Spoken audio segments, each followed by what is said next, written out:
Hello, video masa chu hi chi photo edit dan in a sei ta ven na. Hi chi izop khoma hi in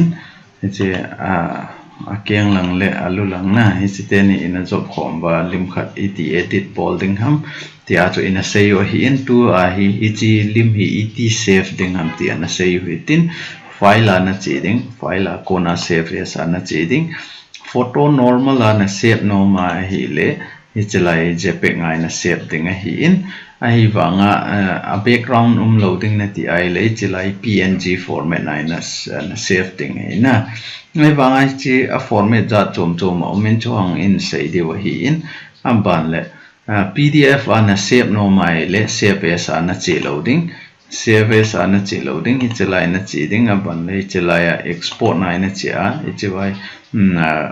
quit png ong save thei hi in ai wanga pdf an save no mai la chun hi chi ho an save thei na pdf mai hi ngai la ken hi chi ka combine lo cha chu hi cho thum ka se kai khat lo cha chu thei lo hi in hi chi ho long chu in jil to de hi in ai la tu ni ai chi lim hi background lo ana a background lo wa iti save ding ham na chi a background hi ip ki jang long le hi chi lim hi koi jeng thei ham ti ana se yu hi tin hi chin na ding a chu hi chalai file ana chi ding aban le hi chawa hi save as ana chi ding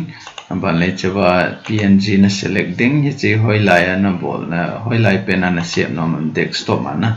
desktop mai chin save mo hi tin aban le save na click ding na click zo tiang le na ken ka save sai ji chana mina umini chawa nan na click ding aban le nan na click ding aban le chawa okay na mi ring na okay na mi zo ting le hi chi talo ri cha na hi chi le mi an na delete phon am te hi chi la do phon hi tin a background hi chi hi tai diu te aban le hi chi pen chu i koi lut ding wa hi le hoi lai pen a la deng ham te le chawa na hi chawa ko nai na la ai le tang chi a background num talo cho a background su mang khel khel ngai talo hi chi png format chong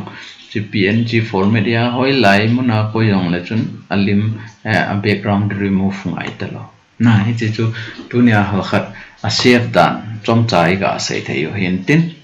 ATM khat na het lo na nei wa ai lo le ahung ki bol khalo na het thim lo amai jong le chi channel a anoya video anoya hi comment box au men hi chawai comment nan bol ban hen ki do the hi na ka ki pai